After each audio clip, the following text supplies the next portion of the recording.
Hey guys, Robert and Ingrid here, and we're about to go see Fall Guy, which it's so weird to know that's based off a TV show. Yeah, but it sounds really interesting in premise. A stunt guy who ends up getting pulled into some actual action.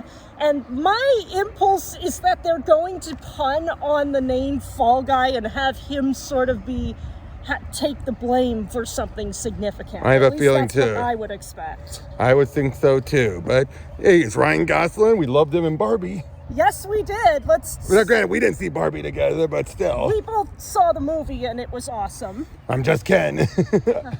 But yep, we'll see you guys on the other side. Guys, great movie. 10 out of 10. 10 out of 10. Oh my god, that was so good. It was amazing. I love that so much. Okay. We got a lot to go over here. Look at how excited she was. This was so damn good. Ryan Gosling, one of the best actors currently in the business right now. Wouldn't you agree? Exactly. Okay.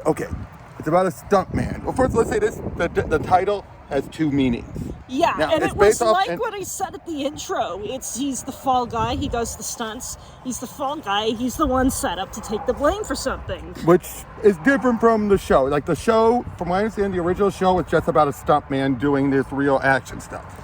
But not to this degree. But okay, we open up with Colt, the main character, played by Ryan Gosling.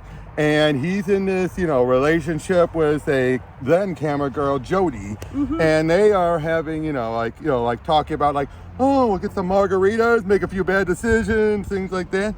And then he's been this regular stuntman for this dick of an actor named Tom Ryder, and basically it leads to he gets in a bad accident. A stunt goes wrong and he breaks maybe not breaks his back, but certainly injures it badly enough to take him off set for a year and a half. But who knows how long? We just know a year and a half had passed, and he has retired from stunt work and cut himself off from everyone. Until he's been doing a valet, which we then also know, of course, he's been doing his valet stuff to still do his stunt work, like doing donuts and everything. But then he gets a call from the regular producer, Gail, who's worked with him a long time and everything. And basically then she says, we need your help. We're in big trouble. And then even claims Jody asked for you. She didn't. Which we knew something was off with that, right? That felt like a tacked on. You're like, Jody asked for you. It's like, it's the thing you would only put there if you were specifically trying to get them onto there with using that emotional manipulation or whatever. Yep, and we find out that this is a movie that Jody's been wanting to make for years. Yeah. Even though we've been able to find out. So go ahead. Yeah, it's a movie called Meadow Storm, and basically it's kind of like a sci-fi action romance kind of deal. It's Dune mixed with cowboys and aliens. Is that the best way of putting it? Yeah, that's the best way to describe it. And honestly, I low-key want to see it from how they described it in the movie. Although you could tell she took a lot from that past year, and put it into the movie. Everything that happened between her and Colt, it's like, But yeah, he gets there and he starts off doing a big stunt and everything. And it's like, oh, that was for our Comic-Con footage. Hall H. Yep.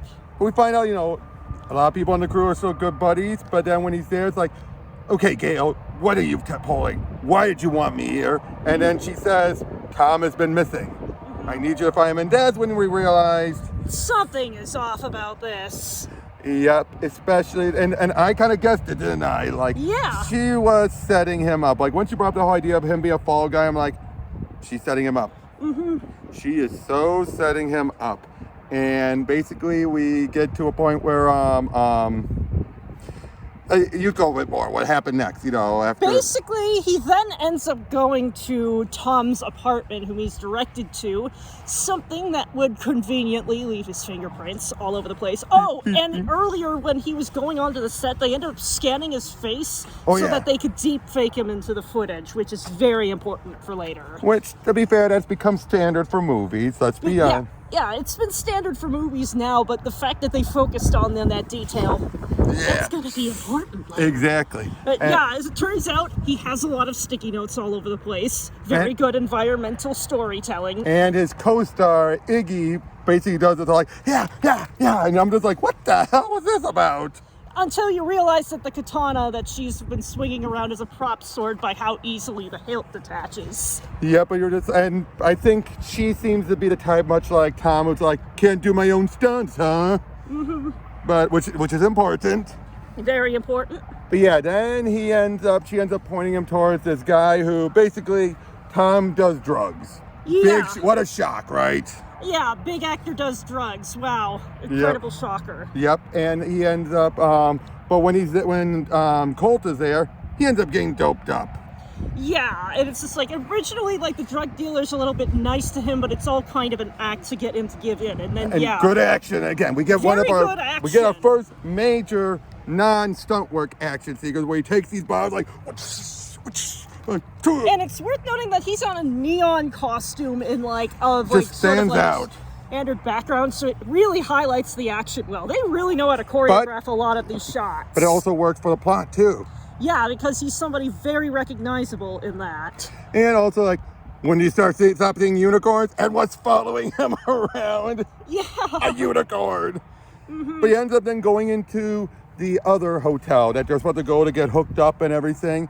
And then he has a split screen talk with Jody because she suggested split screen.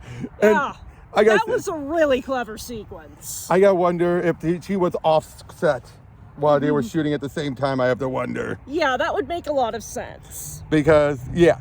And basically, then he finds a dead body on ice. And then he ends up, but it turns out he was caught on camera. Yep.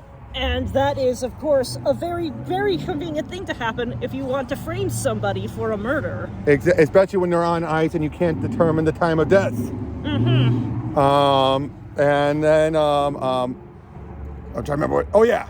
Then he ends up, going, Jody has this big idea and everything. She wants to do this big action sequence, a one-taker and everything. Mm-hmm. And they're working on it. They go do that. That was a great sequence. Those two are clearly getting back together. Yeah. Then he meets up with Tom's personal assistant, who I liked her too. Yeah. I don't think we ever got her name, just his the PA. And and we're introduced to Jean-Claude. Jean-Claude, the dog. Best dog. Takes commands in French, and one of his best ones, of course, biting him in the balls. Woo! And then these guys abduct them and take the PA away. She gave them the phone. Basically, there's a big damning thing on here. And I loved her deal, like, I want to be a producer. I need the cred because this is going to torpedo anything else. Yeah, and it's just like, yeah, that makes a lot of sense in context. Yep, and she gives it right when she gets, tased. And then leads to a great action sequence of and Jean-Claude gets on board, like, come on, let's go. Gets on board, he's like, rough, seatbelt. I just love a smart dog, right? Smart dog. But that was a Doberman picture, I think, and those are supposed to be very smart dogs. Yeah, that makes a lot of sense. But yeah, it leads to a big action on this big waste truck. And then you have this point where it's like spinning around on the side and everything, and it's just going one. Oh, by the way, all while this is happening, you happen to have Jody singing karaoke, and it's just like, Colt wanted to do karaoke with her later, but Gail was insistent on getting him, like, out of this shit. Which would have, what you would have claimed, oh, he's fleeing. But the whole time, it's just like, you see the scene cut between that and her singing in a way that makes for an amazing diegetic soundtrack. Oh, that's another thing I've got to mention, is that this movie is probably one of the best I've seen at doing diegetic soundtracks since Guardians of the Galaxy. Like, you have him turning on some of the music inside of Tom's apartment in order to have the soundtrack. You keep on having I Was Made for Loving You, Baby playing throughout it, even some other renditions of it. But yeah, then... Oh, and there's the one time where he's playing this Taylor Swift song in his car. Yep. But it had a bit of tape, though, because then they stop, they talk about their past and everything. And again, chemistry between Ryan and Emily Blunt was amazing. Yeah, it really was. It was one of the best parts of the movie. Because you buy it. You bought them getting back together. Because there have been some actors where you're like, you don't buy it. No, you bought it here. But then you lead to, they realize we need to go and find his Post-it notes because it's going to have the phone numbers on it. Yeah, because it's less like, with a guy that has so many different reminders, there's no way that he doesn't have his password written somewhere. Yeah, him and Dan, he's the stunt coordinator. They're both there, and they're just chit-chatting. They look it through, and they find out he killed a stuntman. The guy that was on ice was one of the other stuntmen. Yeah. And it was an accident. Let's be honest, that was a legitimate accident. Got, coked out of his mind, gets coked out rage. It didn't mean to happen. That one you can let slide. I mean, it's bad, obviously. Career ruining. But you don't blame him there. It's what happens next you blame him for, because eventually guys bust in, shoots, they destroy the phone.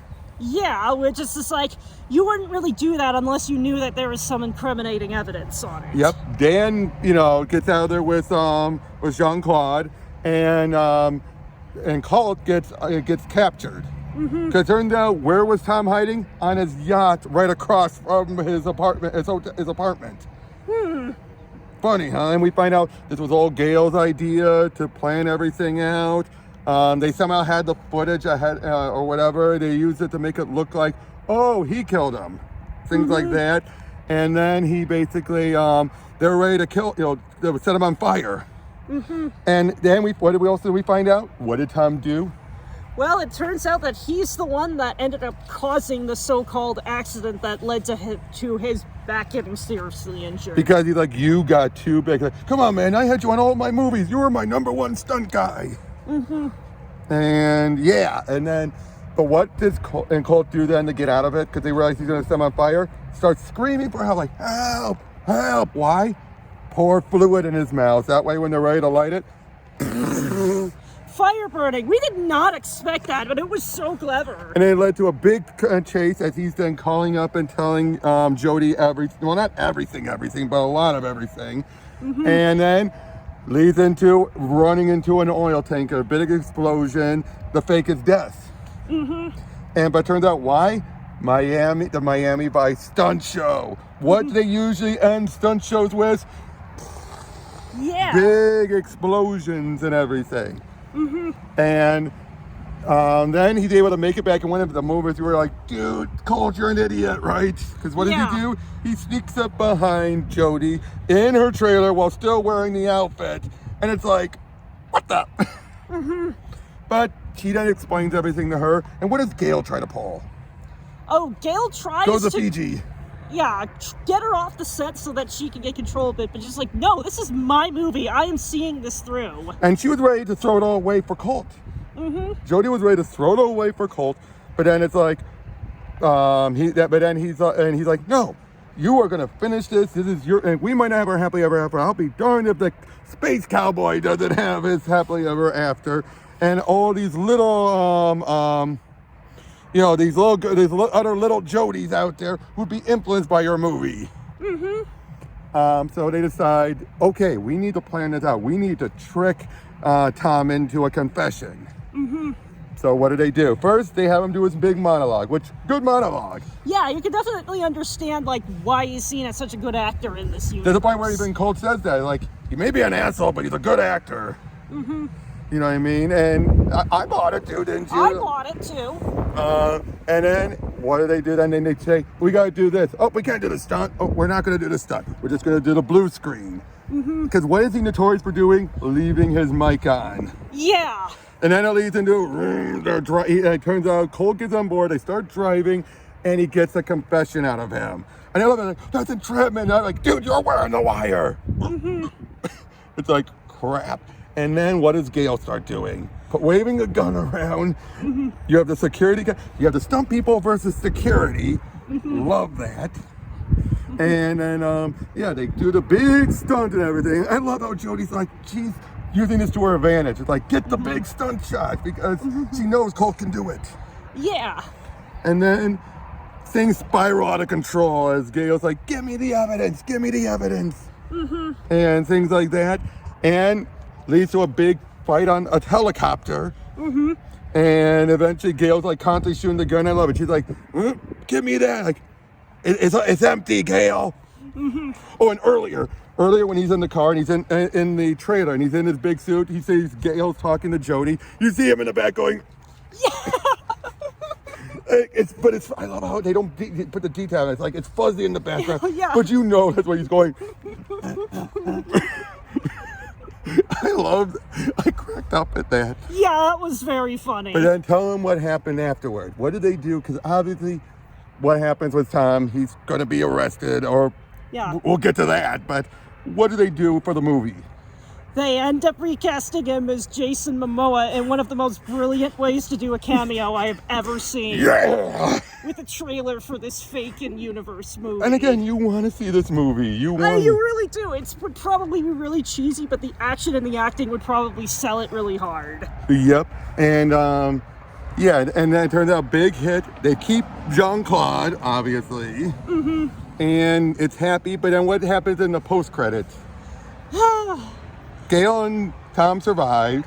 But then they end up getting apprehended by the cast members on the original Fall Guys show.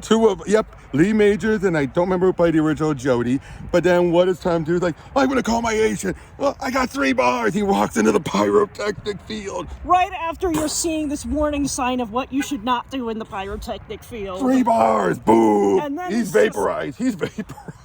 And then you just see the agent going there, get Jason Momoa on the line. I think the assistant's going to get off. I think she's going to, Yeah. because she had no, she was going to extort for that thing, but it's like, if it wasn't for her.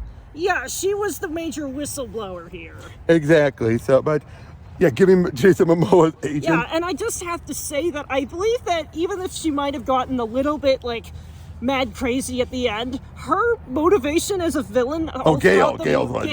Gail, her motivation as a villain felt very believable because... To a point, yeah. We all know that there's, been a lot of shady actors in show business, but how do these people stay there? Because other people's careers and success are relying upon them, and they just basically go along with it because if they go down with them. And yeah, Gail could have cut her losses, but she went too far. Trying to cover it up, that there was no going back for that. That's why she had to cover it. So her waving a gun around and everything made sense. Mm-hmm. But yeah, the actress doing Gail was perfectly slimy, but you could buy why she was that way. Aaron Taylor Johnson as Tom was really good. Yeah. I mean, but Ryan Gosling and Emily Blunt were the ones who stole the show, obviously. Really? They really were. And again, the actress playing the PA, I really liked her because, especially her fighting off the thugs in the car too and everything. Mm-hmm. But just her whole playing I want a producer credit. It's the only way to salvage everything. I know what I got here. It's a big bomb and everything. Mm-hmm. I liked her. I didn't want anything to happen to her. I was afraid she was going to get killed. Yeah, she makes a really good contrast to Gail because, Gail knew the truth but still wanted to cover it up to cover her own ass, but the assistant's just okay, I know this is bad and I know I'm going to suffer for this. But I need to make sure my career, because she's just an assistant. Mm-hmm. Who's even lower than the stuntman? The assistants. Yeah. I mean, she's the one stuck having to walk the dogs and everything. Mm-hmm. But again, overall, 10 out of 10. The writing was so strong in this. Yeah, it was really polished all the way through. And the action. Again, so much of the stunt action Some was of the good. most creative action I've ever seen. What do you expect when the director's a stuntman? But yeah, this was a love letter to stunt people. Yeah, all the way through. Even in just the silence your phone thing they did before the actual movie. Yeah, they got a little weird there. Yeah. But yeah, it's just one of those movies you're just again, go out and see it. This is a theater. This is definitely a theater movie. Go see it while it's in theaters. Well, while it's still there, I'm pretty sure it did big at the box office already, because it did. But this was so damn good. But they also make a good point. Do they get awards for stunts? No, they don't. They deserve it. They do deserve it. They so deserve it. And if you notice, so much of these stunts were actual physical stunts. Because what did Gail try to say at the end? Oh, we'll just use special effects. It's no, you're not really going to get that without practical effects. That's why you knew Jody's I gotta record this. I'm not gonna waste this. Mm-hmm. Again, just so much of this was just so chef kiss. So yeah, that's all we gotta say on this one, guys. See this movie if you haven't already. So damn good. Seriously, this is one of our better movie nights. Yeah, this has definitely been a really fun one. Garfield was fun. Again, was it a legit Garfield movie? No, but it was still good. And this was a great topper. Mm-hmm. So yeah, see you guys on the next one.